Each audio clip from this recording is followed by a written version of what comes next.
the pencil sharpener, sprinkler, and lawnmower. We gave standing energy and shaking ovations to those who needed it, and we practiced Taiso every Wednesday morning. We discussed in depth the concepts of philosophy, religion, feminism, LGBT issues, climate change, and the 2012 election.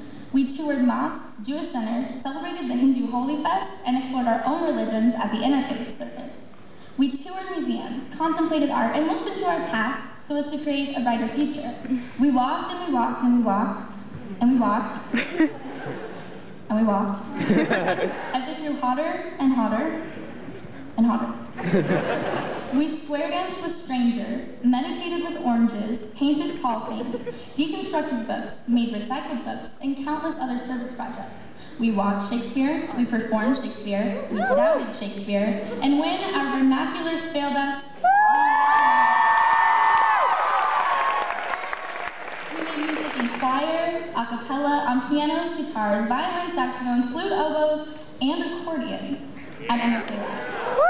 And yes, moms and dads, despite all the boomba-ing and all the haying, we did actually learn some stuff too. We learned things you expected us to learn, like how the gravity of a black hole will not only pull at your feet, but also your head, causing spaghettification of the systematic ripping apart of your body. And also that sperm travels at the speed of... 40 miles per hour! These lessons, they were pretty nifty, and they were taught in ways that caught our breath and a collective gasp as we swooned to the realization that school can be fun. I know what you're thinking. How can this be? My child thinks school is fun? Yes, your child, who, if they're anything like me, when you ask them how school was today, gives you a blank stare and says, "It was school, remember?" Despite its rigorous courses, MSA doesn't feel like school. Whether you're in Jim's minor, which changed its name to a super secret history of letters explained, it's an acronym, guys. Or in Ryan's major, my major, performing absurdist plays on Lowry Mall. The classwork is informative and entertaining, and even in some cases open to suggestions. But despite phenomenal academics, the most important things we learned at MSA were not taught in a classroom. Metaphorically speaking, they actually were taught in a classroom. PSD, or personal and social dynamics, taught us that every one of us has struggled. Every one of us has had demons, and every one of us has had to overcome them. PSD taught us that whether or not you believe a struggle was difficult, the person who struggled through it deserves our utmost respect for defeating those demons. While judgment is an almost inescapable part of the human condition, PSD has taught us that we shouldn't base those judgments on the struggles a person hasn't overcome, but on the ones they have. And let me tell you, the positivity here is intoxicating. From day one, when the RAs, with their perky faces and friendly demeanors, were frightening us in our cars as they directed luggage drop-off, we have been surrounded by one of the most positive atmospheres I think we will ever experience in our lives. The faculty, the RAs, and the scholars themselves are some of the most open and welcoming people I have ever met. At your average high school, never will you see a teenager during lunch approach a table and say, "Hey, I just met you, and this is crazy, but can I please sit here and have an intellectual conversation with you about whether or not George Lucas made a mistake in remastering the original 3 Star Wars movies? Because Han obviously shot first." Only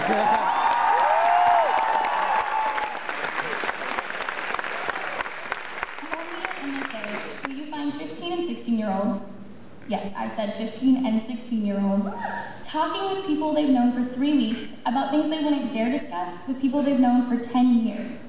In place of judgment, there is understanding, or at least a conscious effort to try.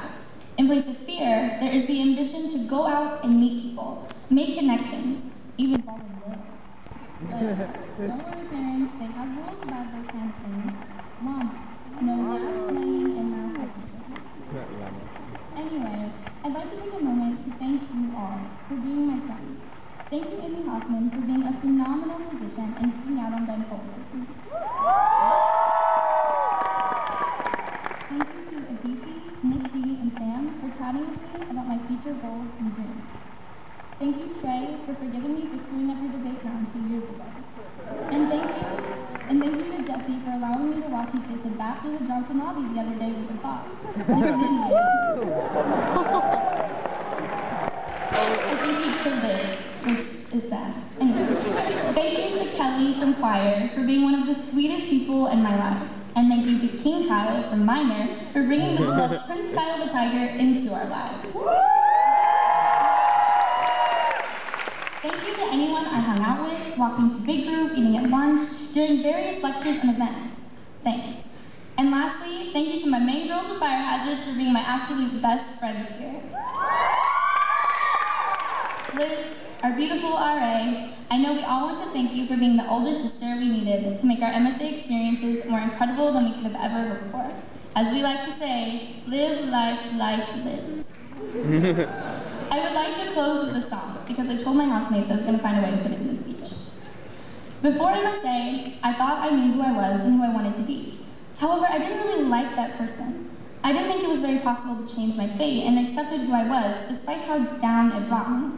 I feel like this universal mindset of never quite feeling good enough related to a popular song by renowned recording artist Kermit the Frog, who prolifically sings, or croaks, "It's not easy being green, having to spend each day the color of the leaves, when I think it could be nicer, being red or yellow or gold or something much more colorful like that."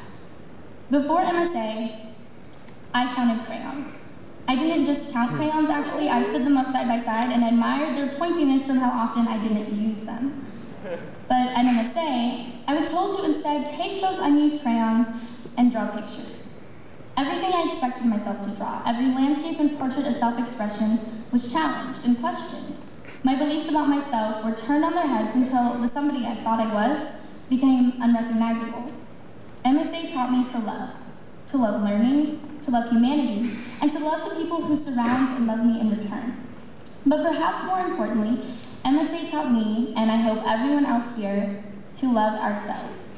To love self-discovery and challenge, ambition and aspiration, failure and success. Being yourself and being happy with yourself is the most valuable lesson I have learned over these past 3 weeks. I wish every single person here the lives they desire and dream, and the happiness of embracing their uniqueness and individuality. You are you, and nobody can replace your sparkle or impersonate your personality. As Kermit the Frog so eloquently explains, when green is all there is to be, it can make you wonder why. But why wonder? Why wonder? I'm green, and it'll do fine. It's beautiful. And I think it's what I want to be.